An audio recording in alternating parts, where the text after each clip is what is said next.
যে এই সরকার যখন ক্ষমতা নিয়েছে তখনই কেন একটা বিপ্লবী সরকার ঘোষণা করলো না, এটা তাদের ভুল সিদ্ধান্ত ছিল। তারপর আপনি বলেছেন যে একটি জাতীয় সরকার এখনো যদি ভালো চায় তাহলে একটা জাতীয় সরকার গঠন করা দরকার, কিন্তু হঠাৎ করে এসে এখন আবার বিপ্লবী সরকারের আলাপ। এই আলাপটা কেন? বিপ্লবী সরকার হলে সরকারের ক্যারেক্টারিস্টিক্সটা কেমন হয়, কি চেঞ্জ আসবে, অন্তর্বর্তী সরকার এবং বিপ্লবী সরকারের ক্যারেক্টারে কি চেঞ্জ আসবে, এই আলাপটা আপনার একটু পর্যবেক্ষণ জানতে চাই, বিস্তারিত দর্শকদের জানাতে চাই বিপ্লবী সরকার জিনিসটা আসলে কি। পাশাপাশি আপনি জানেন যে বাংলাদেশ সেনাবাহিনী ইস্যুটাতে আমরা কথা বলছিলাম, 25 জন সাবেক এবং বর্তমান সেনা কর্মকর্তার বিরুদ্ধে ওয়ারেন্ট নিয়ে 15 জন বর্তমান সেনা কর্মকর্তা, তাদের জন্য অনেকেই মনে করছেন যে সরকার যে সাবজেক্টটি নির্ধারণ করেছে সেটা তাদের জন্য। টিআইবি একটি বিবৃতি দিয়েছে, টিআইবি বলেছে এই বৈষম্য কেন হবে, সব আসামি এক ধরনের ফ্যাসিলিটি পাওয়া উচিত। এবং আজকে পত্রপত্রিকায় দেখলাম যে মেজর জেনারেল কবির আহমেদ তিনি কলকাতায় চলে গেছেন, সেখানে অবস্থান করছেন এবং একটি খবর পত্রপত্রিকা আছে। এই দুটি বিষয়ে আপনার পর্যবেক্ষণ এবং আপনার বিশ্লেষণ দর্শকদের জন্য আশা করছি। মেজর আখতারুজ্জামান রঞ্জন। আসসালামু আলাইকুম পূর্ণিয়া, আপনার মাধ্যমে আপনার অগণিত দর্শক শ্রোতাদেরকে জানাই আমার সালাম। আসসালামু আলাইকুম। যে যেখানে আছেন ভালো থাকবেন, সুখে থাকবেন, শান্তিতে থাকবেন, সবচেয়ে বড় কথা হলো নিরাপদে থাকার চেষ্টা করবেন। আমি তো জানি না ওনারা যে আজকে যে আলোচনা হয়েছে যমুনাতে, যে কথাবার্তা, সরি ওই যে ফরেন মিনিস্ট্রির যে প্রশিক্ষণ কেন্দ্রে যে কি হয়েছে আমি জানি না, তোমার কাছ থেকে শুনলাম এই মাত্র যে এখানে তারা একটা কথা বলেছে। আমি জানি না কথাটা সত্যতা কতটুকু, এটা আমাদের মন্তব্য করার কতটুকুই হবে। তবে আমি ব্যক্তিগতভাবে এখনো মনে করি, একটু কারেকশন দেই, ঐক্যমত্য কমিশনে এটা নিয়ে আলাপ হয়নি, ওখানে আলাপ উঠেনি। যারা ওখানে জয়েন করেছেন তারা বলেছেন যে আমরা এরকম একটি আলাপ যে ভেতরে ভেতরে হচ্ছে আমরা এটা জানি, সেরকম একটা প্রক্রিয়া চলছে, এটা ঐক্যমত্য কমিশনের মিটিং এ আলাপ হয়নি। একটু যোগ করলাম। ও আচ্ছা, ঠিক আছে, তাহলে থ্যাংক ইউ ক্লারিফিকেশনের জন্য। যেহেতু এটা গসিপ, এটা গসিপ পর্যায়ে আছে, এটা মানে গল্প পর্যায়ে এখনো আছে, অনেক আলোচনা করতেছে। হ্যাঁ, হয়তো এটা অস্বাভাবিক না, এটা স্বাভাবিক আলোচনা, এটাই হওয়া উচিত ছিল। কারণ 5ই আগস্টের পট পরিবর্তনের পরে 8ই আগস্ট আমাদের কাছে এইভাবে কাঙ্ক্ষিত ছিল না। একটা সরকার হবে, সেটা 5ই আগস্ট হতে পারতো, 6ই আগস্ট হতে পারতো, সেটা বিপ্লবী সরকার গঠন করতে পারতো। বিপ্লবী সরকারের দায়িত্ব ডক্টর ইউনূস সাহেব 2 দিন 3 দিন পরে এসে নিতে পারতেন, কিন্তু আমাদের 3-4 দিন সরকারবিহীন রাষ্ট্র পরিচালনা করার কোনো প্রয়োজন ছিল না। কারণ আইনগতভাবে এরা তো কোন সরকারি কর্মকর্তা কর্মচারী তো ওই 3-4 দিন কোনো ডিউটি করে নাই, অফিস করে নাই, অফিসে যায় নাই। তাহলে এগুলো কিভাবে দেখাবেন? ছুটি দেখাবেন, এক্সট্রাঅর্ডিনারি লিভ দেখাবেন, কিভাবে তাদেরকে দেখাবেন? তাদের বেতনটা কিভাবে সে বৈধ করেছেন আপনারা? কারণ তারা তো কাজ করে নাকি, অফিস আদালতে কেউ যায় নাই এবং যেতে পারে নাই, কারণ কোন সরকার অধীনে তারা যাবে। তখনই আমরা বলেছিলাম যে তাৎক্ষণিকভাবে একটা বিপ্লবী সরকার গঠন করলে কন্টিনিউটি অফ দ্য গভর্নমেন্ট হইতো, একটা চলমান সরকার থাকতো, এবং বিপ্লবী সরকারের পক্ষে এই বিপ্লব উত্তর সকল সংস্কারগুলো 10টাকে সুন্দর জায়গায় নিয়ে আসতে পারত। সাম্প্রতিক যে সমস্ত বক্তব্য আমরা শুনতে পাচ্ছি ছোট ছোট ক্ষুদ্র ক্ষুদ্র দলের কাছ থেকে, যদিও দল ক্ষুদ্র ছোট ব্যক্তি, যেমন এবি পার্টির ফুয়াদ সাহেব যে বক্তব্যটা দিয়েছেন খুবই সুন্দর, যে আমাদেরকে নতুন বন্দোবস্ত করতে হবে, নতুন ভাবে বাংলাদেশটাকে আবার গড়ে তুলতে হবে, এবং গড়ে তোলার জন্য আমাদের সামনে ঐক্যবদ্ধভাবে সবাই আগানো ছাড়া কোনো পথ নাই, এবং অতীতের জঞ্জাল মুক্ত করতে না পারলে সামনে আগানো কঠিন হবে। এটা খুবই সুন্দর বক্তব্য এবং গ্রহণযোগ্য বক্তব্য। আপনি যে বিপ্লবী সরকারের কথা বলছেন, আমিও কিন্তু প্রথম থেকে 5ই আগস্টের পর থেকে বলে আসছিলাম যে সরকারের উচিত ছিল বিপ্লবী সরকার গঠন করা। কিন্তু সরকার যে কোনো কারণে হোক, দেশীয় বিভিন্ন মানে ষড়যন্ত্র হোক, আন্তর্জাতিক চক্রান্তের কারণে হোক, বা সাহস ছিল না হয়তো, বা সেভাবে জাতিকে ফেস করার মতো মনমানসিকতা ছিল না হয়তো, ফলে সেদিন তারা বিপ্লবী সরকার গঠন না করে সংবিধানে পথে হাঁটলেন, এবং তারা যে রাষ্ট্রপতি নির্বাচিত হয়েছে পতিত সরকারের শেখ হাসিনা, উনাকে এখন পর্যন্ত রেখে দিলেন এবং উনার অধীনে ওনার শপথ নিয়ে করলেন। এটা কিন্তু মোকারি হয়েছে। মোকারি যেটা বলতে বুঝেন, এটা জাতির সঙ্গে তামাশা করা হয়েছে। এটা এটা এটা সংবিধানকেও তামাশা করা হয়েছে, জাতির সামনে তামাশা করা হয়েছে। জাতি জানে না কে সরকার হচ্ছে, কেন হচ্ছে, এরা কারা, কোত্থেকে আসলো, কে তাদেরকে নিয়ে আসলো। এনজিও চাকরি করে, এনজিও কর্মচারীদের নিয়ে এসে আপনারা বানায় দিলেন। জাতির সঙ্গে কোনো সম্পর্ক নাই, এরা বেশিরভাগই জাতির সামনে সুদখোর হিসেবে পরিচিত, যারা যারা সবাইকে জানে গ্রামে গঞ্জে ম্যাক্সিমাম এনজিও গুলা যারা টাকা লগ্নি করে, তারা চড়া সুদে টাকা দেয়, তাদের কাছে সার্ভিস পাওয়া যায় না, এরকম অনেকের বিরুদ্ধে বাংলাদেশের জনগণের অফুরন্ত অভিযোগ আছে। কিন্তু সেই অভিযোগগুলো এনজিওদের কারণে পত্র পত্রিকায় লেখা যায় না, লেখানো হয় না। কারণ আপনি জানেন যে একবার বিবিসির মতো টেলিভিশনে ব্রেক নিয়ে একটা আলোচনা করার পরে বিবিসি রিপোর্টারকে তাৎক্ষণিকভাবে বাংলাদেশ থেকে চলে যেতে হয় নাই, তার লন্ডন থেকে তার চাকরিচ্যুত করা হয়েছিল। কাজে এনজিওরা খুব দুর্বল মনে করেন না, প্রচন্ড শক্তিশালী তারা। ফলে তাদের কোনো অপকর্মের বিরুদ্ধে কোনো লেখালেখি করার ক্ষমতা বাংলাদেশের কোনো মিডিয়াতে নাই। এবং সোশ্যাল মিডিয়াটা তো মোটামুটি এদের দখলে, এনজিওদের দখলে, তাই এখানেও সম্ভব না। কাজেই এই এনজিওদের সরকার গঠন করলেন, তারপরে মানুষের একটা প্রত্যাশা ছিল হয়তো এই সরকারটা ভালো কিছু করবে ডক্টর ইউনূসের দিকে তাকিয়ে। তারপরে 2-4 জন উপদেষ্টা যারা আসছিলেন তারাও ভালো ছিলেন। তারা মানে প্রথম দিকে তো brigadier Sakhawat was very promising, কথাবার্তা খুব স্পষ্ট করে বলছিলেন এবং অনেক আগাম কথা বলে বেচারা বিপদে পড়ে গেছেন। নাহলে উনি তো অবস্থাটা সঠিকই নিয়েছিলেন, উনি ঠিকই বলেছিলেন।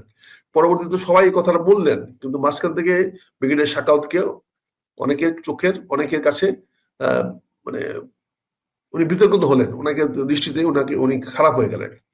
যাই হোক, আজকে যে অবস্থায় সে দাঁড়িয়েছে, আমি জানি না কতটুকু ঐক্যমত্য হয়েছে। 3টি কারণে আমার মনে ঐক্যমত্য হওয়ার সুযোগটা হয় নাই মনে হয় কথাবার্তা। আমরা ট্রল নিউজে দেখলাম, সেটা দেখলাম যে মাননীয় প্রধান উপদেষ্টা সাহেব প্রথম বক্তৃতা জোর দিয়ে বলছেন যে আগামী ফেব্রুয়ারিতে নির্বাচন হবেই। তো হবেই বলতেছেন কেন? তার মানে কোনো প্রশ্ন আছে নিশ্চয়ই, কেউ বা কোনো প্রশ্নের মুখাপেক্ষি উনি হচ্ছেন যে নির্বাচন নাও হতে পারে। তো হবেই, এবং হবেই বলছেন যখন, তাহলে এখানে যদি আজকে ঐক্যমতের সবাই যদি ঐক্যমত দস্তখত না করে, জলাশয় দস্তখত না করে, তাহলে কি হবে? তাহলে কি নির্বাচন হবে? এরকম একটা পরিবেশ নিশ্চয়ই, পরিস্থিতি উনি বলেছেন। যেমন অনেকে বলে না যে আমাকে একটা গ্লাসে অর্ধেক পানি আছে, অনেকে বলে গ্লাসে অর্ধেক পানি, আবার অনেকে বলে গ্লাসটা অর্ধেক খালি। এটা দুটারই একটা অবস্থা আছে। এখানে হঠাৎ করে ইলেকশন উনি ঐক্যমত্য কমিশনের মিটিং ডেকেছেন, উনি সভাপতি রাখছেন। সেখানে তো উনি ঐক্যমত্যে কথা বলার কথা, ঐক্যমতে আসেন, ঐক্যমত হই আমরা সুন্দরভাবে নির্বাচনটা করে ফেলি। তাহলে এটাই স্বাভাবিক ছিল। তোমরা এই কথার মধ্যে এক ধরনের চাপ সৃষ্টি মনে হচ্ছে, চাপ দেওয়া হয়েছে মনে হচ্ছে যে নির্বাচন হবেই, তবে যদি আপনারা ঐক্যমত্যে সবাই মিলে আমাকে দস্তখত করে দেন, এরকম একটা কথা তো চলে আসে। কারণ কথার বৃষ্টির কথা আসে, মানুষ তো কথা বলতে গেলে একটা কথার পরে আরেকটা কথা আসে। না হলে ওখানে গিয়েই প্রথমেই উনি এটাকে দীপ্ত কণ্ঠে বলার কি প্রয়োজন ছিল, আমার কাছে মানে খুব একটা মানে বোধ দূরে নয়, আমার কাছে কিছু সন্দেহ বসে হচ্ছে। কারণ উনি অবশ্যই কথাটাকে ব্যবহার করেছেন, যেটা আমি টিভি স্ক্রোলে দেখলাম। সে অবশ্যই যখন উনি বলেছেন, তার মানে উনার আলোচনায় নিশ্চয়ই উনি ইনিয়ে বিনিয়ে বিভিন্নভাবে বোঝানোর চেষ্টা করেছেন যে আমাদের সবাইকে ঐক্যমত্যে দস্তখত করা দরকার। কাজে উনি প্রথমেই বলে গেছেন নির্বাচন হবে সময় মতো, আর পরবর্তীতে বলেছেন সবাই দস্তখত করার দরকার। অর্থাৎ কেন দরকার? নির্বাচনটা ফেব্রুয়ারি মাসে করতে হবে। আর যদি দস্তখত না করেন, তাহলে উনার এত ইচ্ছা থাকা সত্ত্বেও উনি হয়তো এটা করতে পারবেন না। এটা যদি না করতে পারেন, তাহলে ওনার সামনে বিকল্প কি? উনি তো সাংবিধানিক সরকার হিসাবে এখন উনি থাকতে পারবেন না। আমি তো আগেও বলেছি, যদি সংবিধানে যে তত্ত্বাবধায়ক সরকারের আইনটা বিলুপ্ত হয়েছিল, যেটা হাইকোর্ট করে দিয়েছে, পুনর্বাসন করে দিয়েছে, হাইকোর্টটাকে আবার চালু করে দিয়েছে, এখন সেটা সুপ্রিম কোর্টে আপিলে অবশ্যই আছে। তো 2-4-5 দিনের মধ্যে সুপ্রিম কোর্ট খুললে পরে সেখানে আপিলে যাবে, একটা রায় হবে। যদি রায়টা স্থগিত করে দেয়, তাহলে তো আমি বলছি, তাহলে তো নির্বাচন হওয়ার কোনো প্রশ্ন নাই, নির্বাচন ফেব্রুয়ারিতে হবে না, হওয়ার সুযোগও নাই। আর যদি উনি এটাকে স্থগিত না রাখে, যদি এটাকে আবার চালু করে দেন, জারি করে দেন যে না, সংবিধানের সেই ধারাটা চালু হয়ে গেল, তাহলে তো পরবর্তী 90 দিনের মধ্যে নির্বাচন দিতেই হবে। এবং গতকালকে যখন বলেছেন, আজকে যখন বলছেন ফেব্রুয়ারি নির্বাচন হবে, তার মানে আমরা চিন্তা করতে পারতেছি যে এই ধরনের কথা হবে। আর যদি না হয়, তাহলে কি হবে? তা সেখানে স্বাভাবিকভাবে একটা প্রশ্ন আসে, যদি নির্বাচন নিয়ে কোনো জটিলতা সৃষ্টি হয়, নির্বাচন সঠিকভাবে না হয়, তাহলে এই সরকার সামনে আগানোর পথ কি? কারণ সংবিধান মেনে উনি শপথ গ্রহণ করে সরকার গঠন করেছেন। অন্তর্বর্তীকালীন সরকারটা গঠিত হয়েছে এক্সট্রা এক্সট্রা মেজারমেন্ট নিয়ে, সাংবিধানিক শূন্যতার অজুহাত দেখিয়ে, নেসেসিটি অফ ডক্ট্রিনের অজুহাত দেখিয়ে এখানে অন্তর্বর্তী সরকার গঠন করার প্রক্রিয়াটা চালু আছে। কিন্তু যদি সংবিধানটা হয়ে যায়, পুনরুজ্জীবিত হয়ে যায়, যদি তত্ত্বাবধায়কের ধারাটা পুনর্বহাল হয়ে যায়, তাহলে কিন্তু আসন্ন থাকে না, তার নেসেসিটি অফ ডক্ট্রিন থাকে না। আর এই সরকার, আমি আগেও বলেছি, যেহেতু উনি বলেছেন যে ফেব্রুয়ারি পরে থাকবেন না, অর্থাৎ ওনার ডিসকন্টিনিউ করার, উনি চলমান না রাখার তত্ত্বটা বা ইচ্ছা উনি ব্যক্ত করে ফেলেছেন। তাহলে ওনার ব্যক্ত করলে ওনার কিন্তু আনউইলিং হর্সকে, বা উনি তো একবার সকালে এক কথা বলবেন, বিকাল আরেক কথা বলবেন, এটা হইতে পারে না। কাজে উনিও ফেব্রুয়ারি পরে থাকবেন না। তাহলে এখানে কিভাবে সরকারের কন্টিনিউটি বা সরকারের চলমান থাকবে? সেখানে আপনি যে প্রশ্নটা আনছেন যে বিপ্লবী সরকার এবং জাতীয় সরকার, আমি কিন্তু দুইটা সরকার আলাদাভাবে বলছিলাম। একটা বলছিলাম যে বিপ্লবী সরকার দরকার ছিল, এবং বিপ্লবী সরকারটা হওয়া দরকার ছিল বৈষম্য বিরোধী ছাত্র আন্দোলনের সকল নেতা কর্মীদেরকে নিয়ে। তরুণদের একটা সরকার হওয়া দরকার ছিল, তরুণরা একটা বিপ্লবী সরকার গঠন করতে পারতো, যেই সরকার গঠন করে তারা বাংলাদেশটাকে সামনের দিকে এগিয়ে নিতে পারতো। বিপ্লবী সরকারের মূল চেতনা, মূল ধারণা, মূল প্রেক্ষাপট। সেই প্রেক্ষাপটে আমি বলেছিলাম যে অগাস্ট উত্তর বাংলাদেশে বিপ্লবী সরকার করা উচিত ছিল, এবং সেই সরকারটা করা হচ্ছিল তৎকালীন আন্দোলনের সকল যোগ্য ছাত্র নেতাদের এবং বিভিন্ন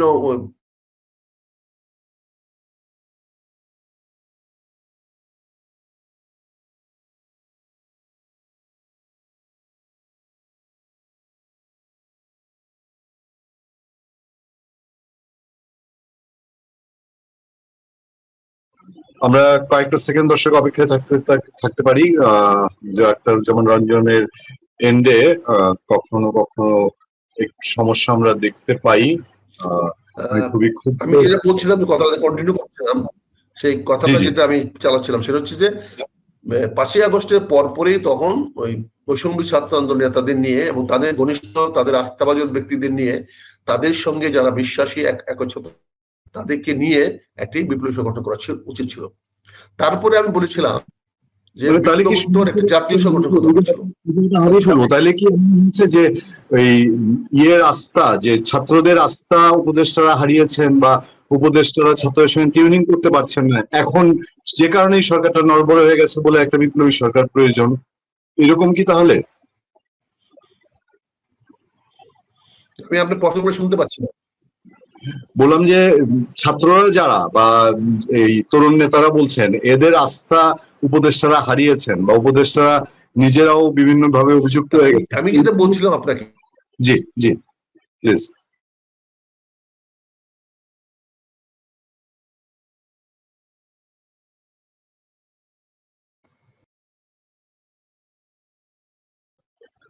দর্শক, আমরা কথা বলছিলাম মেজর আখতারুজ্জামান রঞ্জনের সঙ্গে। তিনি সেদিনও আমাদেরকে ক্ষুব্ধ প্রতিক্রিয়া জানিয়েছেন গ্রামীণ ফোনের উপরে, সাংঘাতিক ক্ষুব্ধ ছিলেন। আক্তার ভাই গ্রামীণ ফোনের সার্ভিসের উপরে প্রচন্ড, আমি সেটাই দর্শকদের বলছিলাম। বুঝতে পারি না, আমি যে কথাটা বলার করছিলাম বলছি। আচ্ছা, আপনি একটু কন্টিনিউ করেন, আমি সেটা আবার বলছি যে যেহেতু তৎকালীন সময়ে আমি বলেছিলাম যে বিপ্লব ছাত্র আন্দোলনের নেতাদের সমন্বয়ে সকল নিয়ে একটা কথা বলতে পারি, যারা শেখ হাসিনা বিরোধী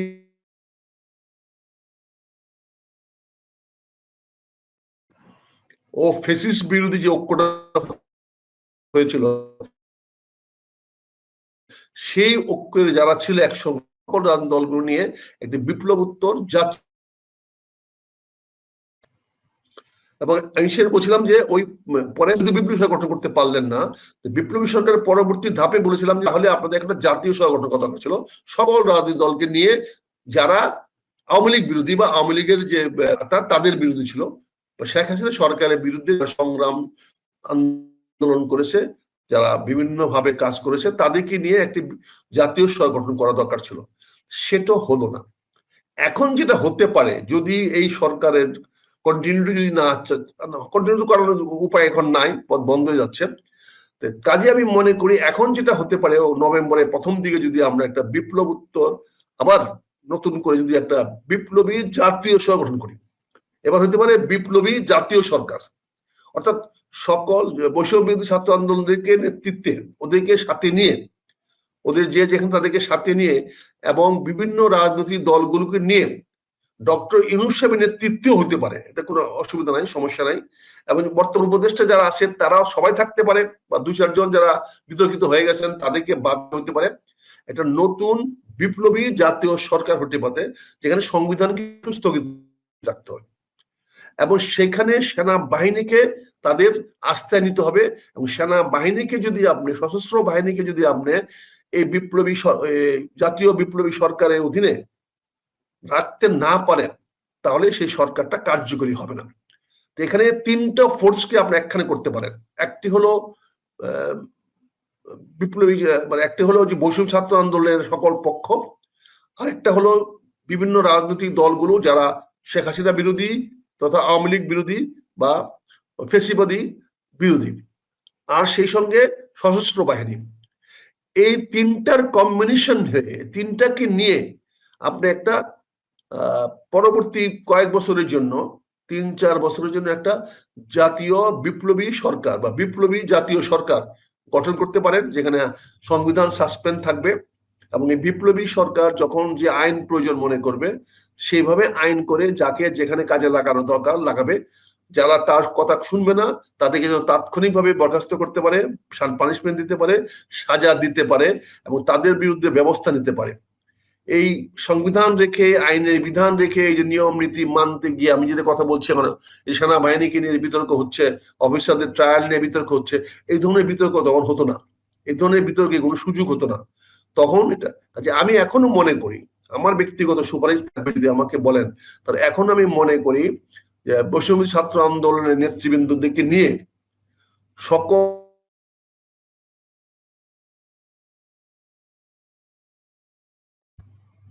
বৈষম্য ছাত্র আন্দোলনের সকল নেতৃবৃন্দ, সকল রাজনৈতিক দল যারা ওই ছিল, যারা সরকারের বিরুদ্ধে ছিল, আওয়ামী লীগ বিরোধী, যারা বিভিন্ন ভাবে আন্দোলনে প্রত্যক্ষ বা পরোক্ষভাবে শরীক হয়েছে, তাদেরকে সবাইকে নিয়ে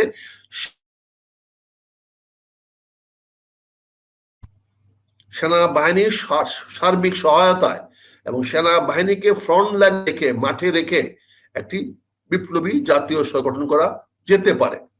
এটা করলে মন্দ হবে না এবং এই সরকারকে মিনিমাম বলে দিতে।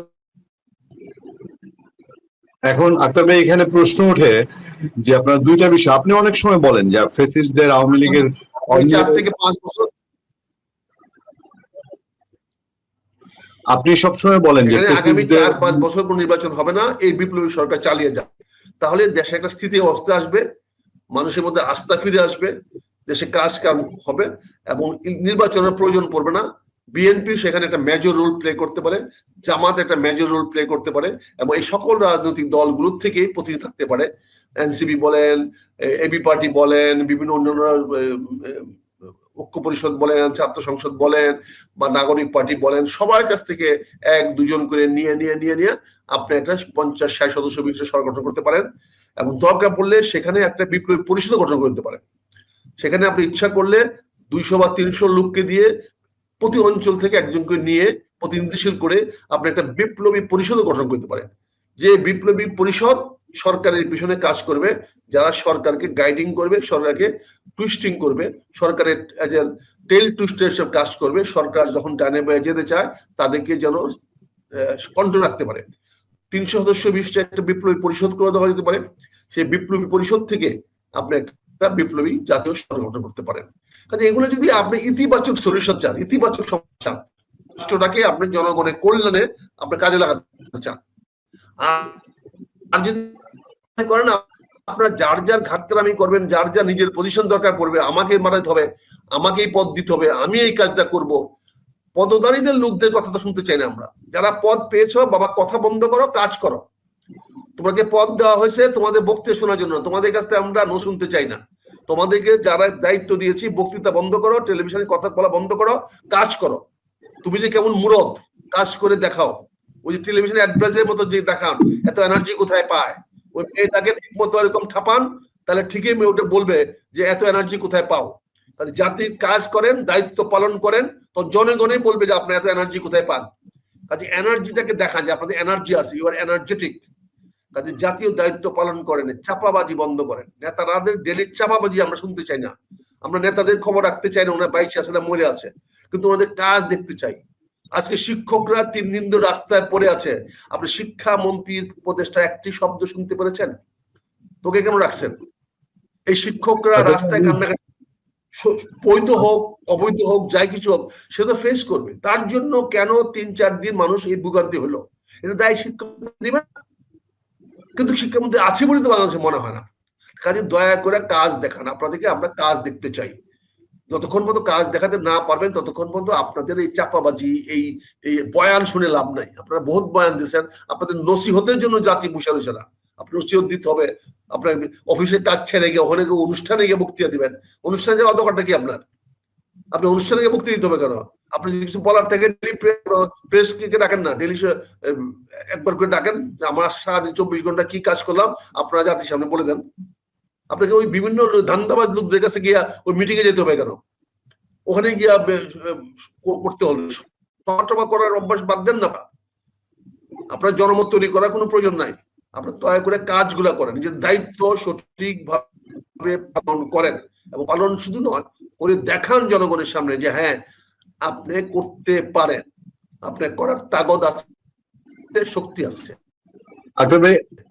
আমি আসলে জাতীয় সরকার, বিপ্লবী সরকার এবং সম্মিলিতভাবে সেনাবাহিনীকে নিয়ে, তরুণদেরকে নিয়ে, বৈষম্য ছাত্র আন্দোলন নেতাদেরকে নিয়ে একটি জাতীয় বিপ্লবী সরকার, এখনো একটি বিপ্লবোত্তর জাতীয় সরকার, বিপ্লবী জাতীয় সরকার গঠন করতে পারে, যার চালিকা শক্তি হবে সশস্ত্র বাহিনী। সশস্ত্র বাহিনীকে নিয়ে এবং সকল বাহিনী, ছাত্র যুবকদেরকে নিয়ে। আমি আবার আসবো আপনার কাছে, আমি একটুখানি আরেকটা বিষয় একটু আপনার কাছে একটু পরিষ্কার হতে চাই। আমি মনে করি আপনার এই ধারণার সঙ্গে জাতীয় সরকার হলে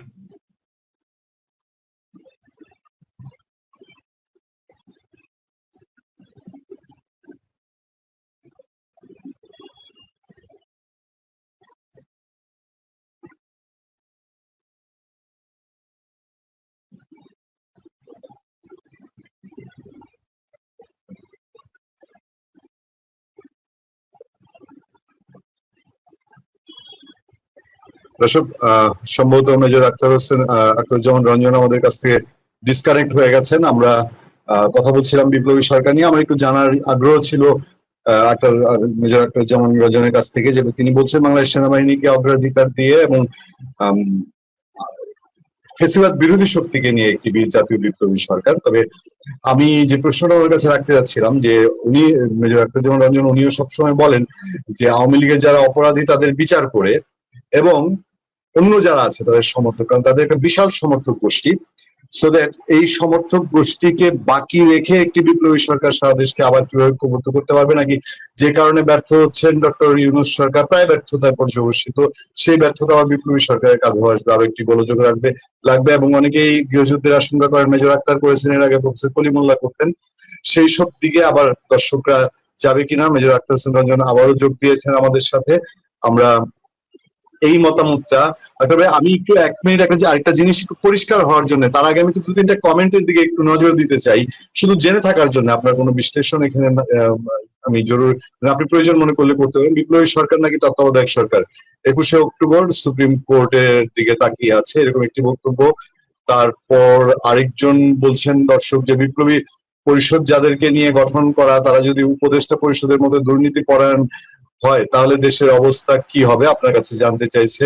পাশাপাশি সুপ্রিম কোর্টের বিষয়টি বারবারই আসছে, বিপ্লবী সরকার নাকি তত্ত্বাবধায়ক সরকার। 31শে অক্টোবর আপনার সুপ্রিম কোর্ট তত্ত্বাবধায়ক সরকারের রায় দিচ্ছেন। আরো বিভিন্ন রকম মন্তব্য আছে। আপনার কাছ থেকে অনেকে জানতে চান যে আপনি কিশোরগঞ্জ ইলেকশন করছেন কিনা, আমি নির্বাচন করছি কিনা জানতে চায় একজন। তারপর উপদেষ্টা পরিষদের দুর্নীতি নিয়ে মন্তব্য আছে। পূর্ণিয়া ভাইকে কেন গ্রেফতার করতে হবে বুঝলাম না, একজন বোধহয় গ্রেফতারের দাবি জানিয়েছে, আমি জানি না আমার কি অপরাধ। তারপর আরেকটা ভালো বিশ্লেষণ আছে একজনের, বিএনপি তো ছাগলের 3 নাম্বার বাচ্চার আহ 3 নাম্বার বাচ্চা, বর্তমানে নাবালক পার্টিকে তো বিএনপি ভয় পায়। বিপ্লবী সরকার হাসি লাগে কথা শুনে, আসল কথা বলেন আক্তার ভাই, সেনা শাসন জারি কি, সেনা শাসন জারি হচ্ছে কি? আমি আর লম্বা করতে চাচ্ছি না আক্তার ভাই, আমি আপনার কাছ থেকে যে জিনিসটা ক্লিয়ার হয়েছে, আপনি অনেক সময় বলেছেন যে আওয়ামী লীগের অপরাধীদের বিচার হোক, আওয়ামী লীগের যারা দোষী তাদের বিচার হোক। এখন দেশের একটা বড় জনগোষ্ঠী আওয়ামী লীগকে সমর্থন করে। আপনি যদি জাতীয় বিপ্লবী সরকার গঠন করেন, সেখানে যদি এত বড় একটা জনগোষ্ঠীকে সম্পৃক্ত না করেন কোনো ওয়েতে, এবং সেনাবাহিনী নিয়ে আপনি দেখেছেন এই সরকারের সময়, আমরা বুঝি আপনি বুঝেন সেনাবাহিনীকে তারা কি চোখে দেখেন, কি করছেন। ইভেন আসিফ মাহমুদ সজীব ভুইয়া তার বক্তব্য প্রকাশ হয়েছে, যেটা প্রকাশ করেছে হাসনাত আব্দুল্লাহ, যে সেনা প্রধান বুকে পাথর বেঁধে ডক্টর ইউনূসকে মেনে নিয়েছিলেন। এরকম একটা সিচুয়েশনে মেজর আক্তার হোসেন রঞ্জনের এখানে আজকে বোধহয় নেটওয়ার্ক খুবই সমস্যা। আক্তার ভাই যদি আবার ব্যাক করেন আমরা তাহলে আক্তার ভাই এই বিষয়টা আপনি এই বিষয়টা মতামত শুনতে পাচ্ছেন? জি, এই বিষয়টা আপনার মতামত জেনে শেষ করবো আজকে। আমি আপনার কমেন্ট শুনলাম। জি, আর আমি বলছিলাম যে আওয়ামী লীগের যে সমর্থক গোষ্ঠী এত বিপুল জনগণকে বাইরে রেখে জাতীয় বিপ্লবী সরকার কতটা সফল হবে। আপনি বলছেন যে ফ্যাসিস্ট বিরোধী শক্তিদেরকে নিয়ে বিপ্লবী জাতীয় সরকার এবং সেনাবাহিনীকে গুরুত্ব দিয়ে, কিন্তু আমাদের সেনাবাহিনী নিয়ে এই সরকারের দৃষ্টিভঙ্গি সম্পর্কে সবাই জানে, সবার ধারণা ক্লিয়ার। আর আওয়ামী লীগের এত বড় একটি সমর্থক গোষ্ঠীকে বাইরে রেখে আপনি যখন একটি শক্তিশালী সরকার চিন্তা করবেন, তাহলে সেটা কিভাবে সম্ভব? আওয়ামী লীগের বিচার করেন, আওয়ামী লীগ অপরাধীদের বিচার করেন, কিন্তু তার যে সমর্থক গোষ্ঠীটা আছে তাকে বাদ দিয়ে কিভাবে সম্ভব? আক্তার ভাই।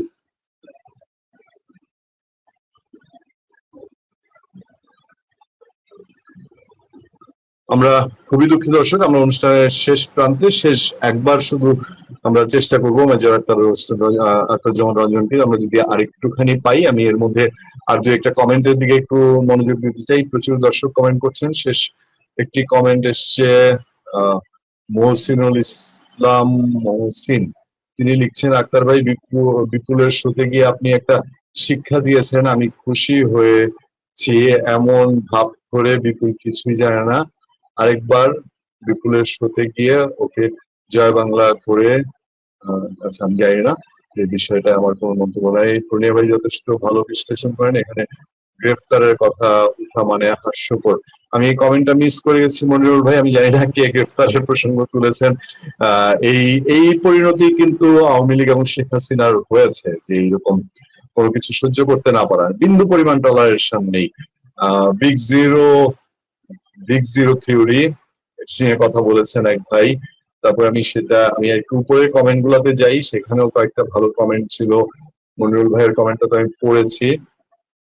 সুতরাং আমরা যেটা বুঝতে পারছি যে আসলে আমরা এখন মেজর আক্তার হয়তো টোটালি ডিসকানেক্ট হয়ে গেছেন। আমি জানি না এই বিপ্লবী সরকারের বিষয়টা আমরা আজকে অথেন্টিক্যালি শুনেছি বলে আপনাদের সামনে নিজেরাও আলাপ করেছি এবং এই আলোচনার সূত্রপাত করেছি। আমরা চেষ্টা করব এই সরকারের সংশ্লিষ্ট যারা আছেন, মানে সরকারের সঙ্গে যে রাজনৈতিক দলগুলো জড়িত, তাদের এক দুজনকে বা ঐক্যমত্য কমিশনে আছেন তাদেরকে এনে আমরা একটু রাতে আরো পরিষ্কার করতে পারি কিনা যে আদতে বিপ্লবী সরকারের যে আলাপটা উঠেছে এটা কতটা শক্তিশালী, বা কোন প্রক্রিয়া থেকে, কোন ইন থেকে, কোন চিন্তা থেকে হচ্ছে, জানানোর চেষ্টা করব। মেজর আখতার হোসেন রঞ্জন আবারও এসছেন। আমরা দর্শকদের কাছে বিনয়ের সাথে জানাতে চাই যে আমরা আক্তার ভাইয়ের 1 মিনিট আক্তার ভাইয়ের কথা শুনে আমরা অনুষ্ঠান আজকে শেষ করবো। আমরা অপেক্ষায় আছি আক্তার ভাই আপনার জন্য। আক্তার ভাই প্লিজ। এখন আপনি যেটা টিআইবি কথা বললেন সেনাবাহিনীদের ট্রায়ালের ব্যাপারে, এখানে আমি একটা বিনয়ের সঙ্গে কথা বলতে চাই। আমি অত্যন্ত দৃঢ়তার সঙ্গে বলতে চাই, শেখ হাসিনার পক্ষে সেনাবাহিনীর যে সমস্ত অফিসার কর্মকর্তারা গুম, খুন বা বিভিন্ন ধরনের রাজনৈতিক প্রতিহিংসার সাথে দায়ী ছিল, জড়িত ছিল, তাদেরকে দৃষ্টান্তমূলক শাস্তি আমি চাই। আমি দাবি করি তাদের বিরুদ্ধে দৃষ্টান্তমূলক শাস্তি দেওয়া হোক, কিন্তু সেই সঙ্গে আমার পথ থাকবে যেটা বৈধভাবে করতে হবে। ওরা অন্যায়ভাবে করেছিল বলেই সুযোগটা পেয়েছে। অতীতে এরকম আমরা ট্রায়াল দেখেছি, যে ট্রায়াল গুলাকে ক্যামেরার ট্রায়ালের নাম বা যে কোনো ভাবে মিডিয়া ট্রায়ালের নামে বা অনেককে আত্মপক্ষ সমর্থন করার সুযোগ না দিয়ে যেন ভাবে বিচারককে দিয়ে রায় কার্যকরী করে ফাঁসিয়ে দিয়ে দেওয়া হয়েছে। আমরা তখনও সেগুলো প্রতিবাদ করেছিলাম।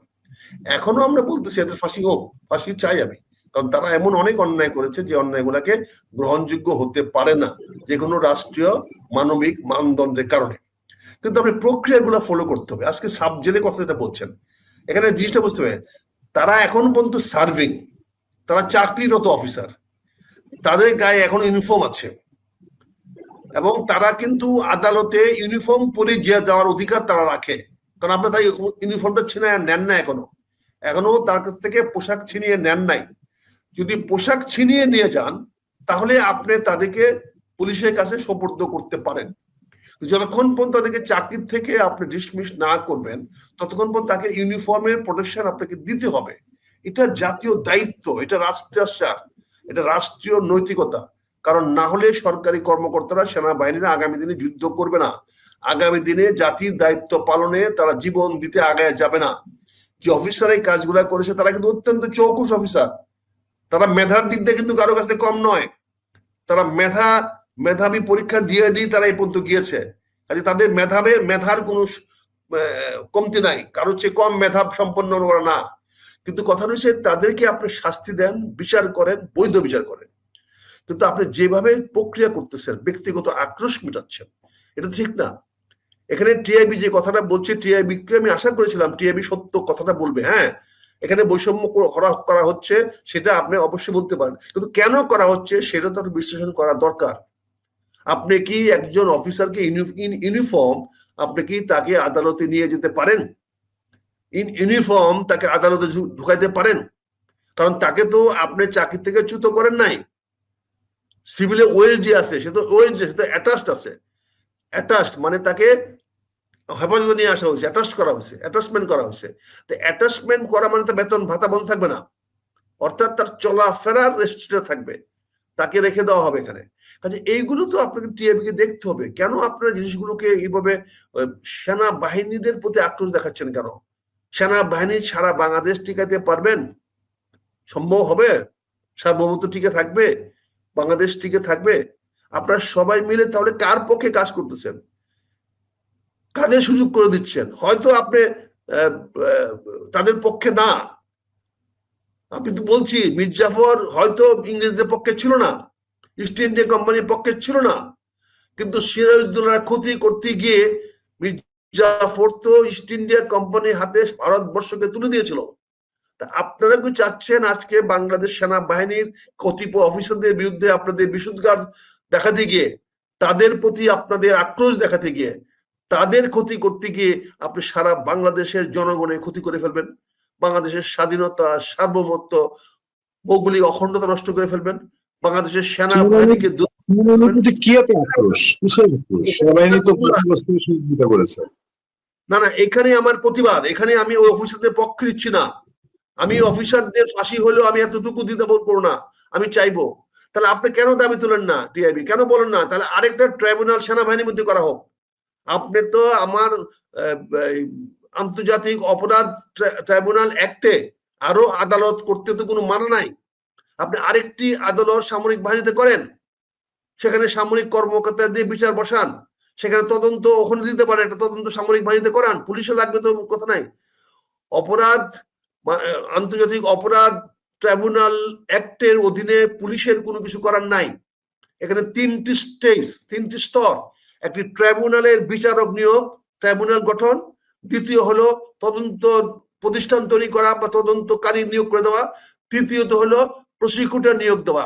সেই প্রসিকিউটর তো আপনি জেনারেল দিতে পারেন, আর্মি অফিস দিতে পারেন, আপনি তদন্ত করার দায়িত্ব তো আর্মিকে দিতে পারেন, আপনি কোর্ট তো আর্মিকে তো করাইতে পারেন, নট নেসেসারি কোর্ট জজ কোর্টের লোক লাগবে। আপনি তিনটা দিয়ে সেনাবাহিনীতে কোর্ট করে আপনি তাদের বিচার করান, তোকে বলে সেই বিচারটা প্রকাশ্যে করান, সবাইকে দেখান, কিন্তু বিচারটা ইউনিফর্ম পরে তারা বিচার আর্মির কোর্টে আসুক। যদি তারা দোষী হয় তাদের ফাঁসি হবে, যদি নির্দোষ হয় তারা তাদের চাকরিতে পূর্ণ বহাল হবে।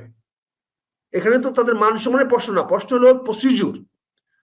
এখানে কাকে অপমান করলেন কাকে অপমান করলেন না সেটা বড় কথা না, প্রসিডিউর। আমি মনে করি ইউনিফর্মধারী কোনো অফিসারকে কোনো অবস্থাতেই সামরিক আওতার বাইরে কোনো বেসরকারি আদালতের বিচারের সামনে নেওয়াটা সৈনিকদের মনোবলের প্রতি আঘাত করা হবে, সেনাবাহিনীর মনোবলের প্রতি আঘাত করা হবে। দেশের সশস্ত্র বাহিনীকে দুর্বল করা হবে, জাতীয় সার্বভৌমত্ব ক্ষুণ্ণ করা হবে, দেশের অখণ্ডতাকে হুমকির মধ্যে ফেলে দেওয়া হবে। এটি হলো আমার অভিযোগ। এটার জন্য আমি দায়ী হতে পারি অভিযোগ আনার জন্য, সেটার জন্য আমার বিচার আপনারা করতে পারেন। কিন্তু আমি শেষ মুহূর্ত পর্যন্ত বলে যাব যে সেনা কর্মকর্তাদেরকে আপনি পাবলিক কোর্টে নিয়ে হ্যারাসমেন্ট করার কোনো অধিকার নাই। আর সাব জেল তৈরি করে কোনো বৈষম্য সৃষ্টি করা হয় নাই। এটাই সার্ভিং অফিসারদের প্রতি প্রপার তাদের যতটুকু পাওনা তাই দেওয়া হয়েছে, এর বাইরে কিছু দেওয়া হয় নাই। অযথা সেনাবাহিনীর বিরুদ্ধে এভাবে প্রপাগান্ডা আপনারা দয়া করে করবেন না। এটা কিন্তু এর মাধ্যমে কিন্তু আপনার ভারতের পক্ষে কাজ করতেছেন, এর মাধ্যমে কিন্তু আপনার শেখ হাসিনার পক্ষে কাজ করতেছেন। সরি আমি কথাটা বলার জন্য। আপনারা যারাই আজকে এটা নিয়ে বাড়াবাড়ি করতেছেন তারা সবাই কিন্তু প্রকারান্তরে ইচ্ছা হোক অনিচ্ছা হোক ভারতকে সাহায্য করতেছেন এবং শেখ হাসিনাকে সাহায্য করতেছেন। আপনারা হয়তো আগামীতে শেখ হাসিনা দ্বারা পুরস্কৃত হইতে পারেন, আপনারা হয়তো আগামীতে ভারত দ্বারা পুরস্কৃত হতে পারেন। অতীতেও আমরা দেখেছি এরকম কারা কি ভাবে পুরস্কৃত হয়েছে। আমরা এই দেশে অনেক কে দেখেছি অতীতে কে কি সুযোগ সুবিধা নিয়েছেন। কাজে আমি অনুরোধ করব আপনারা টিআইবি যে কথাটা বলেছেন আমি তাদের প্রতি শ্রদ্ধা রেখে বলবো যে আপনারা আরেকটু ডিপে যান, আরেকটু বি রিয়েলিস্টিক। খালি ওই এক ধরনের কথাবার্তা বলে করেন না। টিএবির কাছে আমার একটা বিনীত অনুরোধ থাকবে, আপনারা দেখেন, আপনার দাবি তোলেন সামরিক অফিসারদেরকে আগে বিচার করুক, 24 ঘন্টা বিচার করতে পারে। যদি প্রধান উপদেষ্টা চান 24 ঘন্টার মধ্যে সামরিক অফিসারদেরকে বরখাস্ত করা যেতে পারে। এটার জন্য এত কিছু লাগে না, just one presidential order, your service no longer required. সেনাবাহিনীর চাকরি খাইতে 5 মিনিট লাগে না, সাদা কাগজ দরকার, দস্তখত করে সিল মারে ছেড়ে দিবে, বাস, চাকরি নাই। কিন্তু আপনারা চাকরিতে রাইখা ইউনিফর্ম অবস্থায় রাইখা তাদেরকে আল্লাহর ওয়াস্তে দয়া করে সিভিল আদালতে বেসামরিক আদালতে নিয়ে যায় না। এটা বুমেরাং হতে পারে, দেশের জন্য ক্ষতিকর ক্ষতি বয়ে আনতে পারে, দেশের সর্বনাশ বয়ে আনতে পারে। এটা আপনাদের কাছে আমার আবেদন থাকলো, নিবেদন থাকলো। আমি দেশের ক্ষুদ্র নাগরিক হিসাবে এটা আপনাদেরকে জানানো আমি আমার নৈতিক দায়িত্ব বলে মনে করি, তাই আমি কথাগুলো বলছি। সবাই ভালো থাকবেন, সুখে থাকবেন, সুন্দর থাকবেন, এই বাংলাদেশটাকে নিরাপদ রাখার চেষ্টা করেন। সবাই মিলে আসেন, আমরা একটা সুন্দর বাংলাদেশ গড়ে তুলি, নতুন বাংলাদেশ না, বাংলাদেশটাকে আরো সুন্দরভাবে গড়ে তুলি, এই দেশটাকে নিরাপদ করি, সবার মান সম্মান আমরা রক্ষা করি, প্রতিটি মানুষের মর্যাদা আমরা নিশ্চিত করি। আবারও সবাইকে ধন্যবাদ। আজকের মতো বিদায় নিই। আসসালামু আলাইকুম।